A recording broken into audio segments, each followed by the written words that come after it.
नमस्कार दोस्तों, स्वागत है आप सभी का आपके अपने YouTube चैनल लीगल हेल्प में। आज हम बात करेंगे इंडियन एविडेंस एक्ट 1872 में सेक्शन 7 के बारे में। इससे पहले मैंने सेक्शन 6 के ऊपर वीडियो बनाया है, अगर आपने नहीं देखा है तो आप देख सकते हैं। चलिए आते हैं आज के हमारे topic section 7 of the Indian evidence act. तो सेक्शन 7 ये कहता है कि वो सभी फैक्ट्स जो हमारे फैक्टिंग इश्यू या रेलिवेंट फैक्ट का कॉज हैं, इफेक्ट हैं, ओकेजन, अपॉर्चुनिटी या स्टेट ऑफ थिंग्स के बारे में बता रहे हैं, ऐसे सभी फैक्ट्स रेलिवेंट होंगे। हम इन सब के कंटेक्स्ट में कोर्ट में एविडेंसेस लीड कर सकते हैं। अगर अब मैं आपसे पूछूं कि आपको एक ब्रीफ आइडिया हुआ है कि हम सेक्शन 7 में क्या डिस्कस करने वाले हैं, तो मुझे जवाब पता है, अ बिग नो। कोई बात नहीं, हम इसे और सिंपल वे में समझते हैं। तो सेक्शन 7 ये कहता है कि जब भी कोई एक क्राइम या ऑफेंस अकर होता है तो ऐसा कोई भी फैक्ट जो उस क्राइम के कॉज के बारे में बताएगा, जो उसके ओकेजन के बारे में बताएगा, जो उसके इफेक्ट के बारे में बताएगा या अपॉर्चुनिटी के बारे में बताएगा, या ऐसा कोई फैक्ट जो उस क्राइम के स्टेट ऑफ थिंग्स के बारे में बताएगा कि वो किन स्टेट ऑफ थिंग्स के दौरान हुआ है, ऐसे सभी फैक्ट्स रेलिवेंट होते हैं। हम ऐसे सभी फैक्ट्स को एज एन एविडेंस कोर्ट में दे सकते हैं।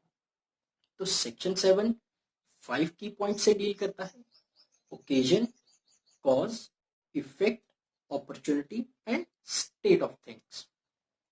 आइए इन पे वन बाय वन डिस्कशन करते हैं। स्टार्ट करते हैं ओकेजन से। तो जब भी कोई एक क्राइम या ऑफेंस अकर होता है तो ऐसा कोई भी फैक्ट जो हमें उस क्राइम के ओकेजन के बारे में बताएगा, जो ये बताएगा कि ये क्राइम किस ओकेजन के दौरान हुआ है, किस वक्त पे हुआ है, किस टाइम पे हुआ है, ऐसे सभी फैक्ट रेलिवेंट होंगे। इसे एक एग्जाम्पल के जरिए देखते हैं। सपोज करिए ए एक सोशल वर्कर है, उसके ऊपर अटैक होता है जब वो एक पब्लिक गैदरिंग को हेल्ड कर रहा था।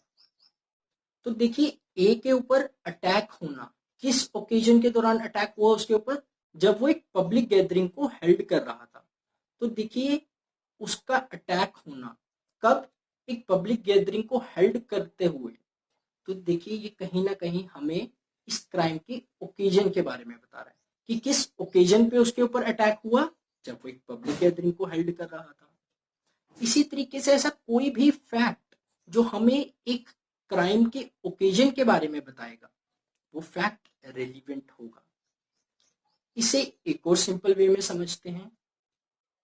सपोज करिए ए का मर्डर होता है जब वो घर पे अकेला था। ए का मर्डर होना किस दौरान, जब वो घर पे अकेला था। तो उसका घर पे अकेला होना क्राइम के ओकेजन को बता रहा है कि उसके साथ क्राइम किस ओकेजन पे हुआ, जब वो घर पे अकेला था। तो देखिए, ऐसा कोई भी फैक्ट जो ये ओकेजन को बताएगा क्राइम की, वो फैक्ट रेलिवेंट होगा। हम ऐसे फैक्ट्स में हम ऐसे किसी भी फैक्ट को कोर्ट में एज एन एविडेंस दे सकते हैं अंडर सेक्शन 7, और ऐसे फैक्ट्स एडमिसिबल भी होते हैं कोर्ट में। चलिए बात करते हैं कॉज के बारे में।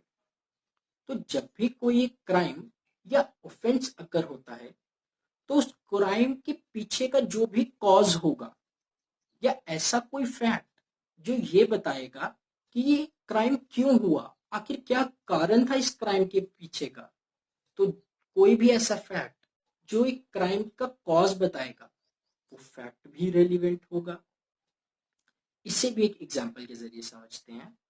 सपोज करिए ए एक विटनेस है, उसके ऊपर अटैक होता है जब वो अपने घर से कोर्ट रूम में गवाही देने के लिए जा रहा है। तो देखिए, ए के ऊपर अटैक होना कब, जब वो एक जब ए के ऊपर अटैक होना कब, जब वो एक विटनेस है और वो कोर्ट रूम में गवाही देने के लिए जा रहा है। तो देखिए कहीं ना कहीं ये फैक्ट्स हमें उस क्राइम के कॉज के बारे में बता रहे हैं। तो हो सकता है ऑपोजिट पार्टी ने जिसके खिलाफ वो गवाही देने के लिए जा रहा है, उन्होंने उसके ऊपर अटैक करवाया हो। तो ये फैक्ट जो हमें एक क्राइम का कॉज बता रहा है, ऐसा फैक्ट भी रेलिवेंट होगा। आगे बढ़ते हैं इफेक्ट के बारे में। सो जब भी कोई एक क्राइम या ऑफेंस अकर होता है तो वो अपने पीछे कुछ इफेक्ट्स छोड़ जाता है। तो ऐसा कोई भी फैक्ट जो इन इफेक्ट्स को बताएगा वो फैक्ट्स रेलिवेंट होंगे। वो सभी फैक्ट जो इफेक्ट को बताएंगे एक क्राइम के, फैक्ट रेलिवेंट होंगे। आपने कई मूवीज में या किसी शोज वगैरह में भी देखा होगा, पुलिस जब भी किसी क्राइम की प्लेस पर जाती है वो एक्यूज्ड के फिंगरप्रिंट्स या उसके फुटप्रिंट्स देखने की कोशिश करती है। या हम ऐसे कह सकते हैं, सपोज करिए जब एक पुलिस एक चोरी की जगह पे गई, किसी घर पे चोरी हुई है, और जब पुलिस इन्वेस्टिगेशन करने के लिए उनके घर पे गई, पुलिस वहां पे देखती है कि अलमारी टूटी हुई है, सारी वैल्यूएबल चीजें गायब हैं, घर का ताला भी तोड़ा गया है। तो ये सभी फैक्ट्स देखिए उस क्राइम के इफेक्ट को बता रहे हैं। तो ऐसे सभी फैक्ट भी रेलिवेंट होंगे। इसे एक और एग्जाम्पल के जरिए समझते हैं। सपोज करिए पुलिस जब एक मर्डर रूम में गई तो वहां पे पुलिस ने देखा कि रूम में एक्यूज्ड के फुटप्रिंट्स मौजूद हैं, और वो फुटप्रिंट्स ये बता रहे हैं कि एक्यूज्ड इस वे से निकल के इस रूम से बाहर भागा है, इस खिड़की से निकल के इस रूम से फरार हुआ है। तो ऐसा कोई भी फैक्ट जो एक क्राइम के इफेक्ट को बताएगा वो फैक्ट भी रेलिवेंट होंगे। आइए अब आगे बढ़ते हैं अपॉर्चुनिटी के ऊपर। तो ऐसा कोई भी फैक्ट जो एक क्राइम की अपॉर्चुनिटी को बताएगा, जो ये बताएगा कि ये क्राइम किस अपॉर्चुनिटी के दौरान हुआ, एक्यूज्ड के पास कब वो अपॉर्चुनिटी थी वो क्राइम करने के लिए, वो ऑफेंस करने के लिए, एक्यूज के पास कौन सी अपॉर्चुनिटी थी जब उसने इस क्राइम को अंजाम दिया। तो ऐसा कोई भी फैक्ट जो ये बताएगा कि ये ऑफेंस किस अपॉर्चुनिटी के दौरान हुआ है, तो ऐसा फैक्ट भी रेलिवेंट होगा। आइए इसे एक सिंपल एग्जांपल के जरिए समझते हैं। सपोज करिए ए के ऊपर ये चार्ज है कि उसने बी को पॉइजन दिया है। ए के ऊपर ये आरोप है कि उसने बी को पॉइजन दिया है, और फैक्ट ये दिया जाता है ए और बी दोनों एक ही घर पे रहते थे, दोनों सेम घर पे रहते थे, और ए के पास ये अपॉर्चुनिटी थी कि वो बी के खाने में वो जहर मिला सके। देखिए ऐसा फैक्ट भी रेलिवेंट होगा जो एक क्राइम की अपॉर्चुनिटी को बता रहा है। अब आते हैं हमारे last fact, state of things के ऊपर।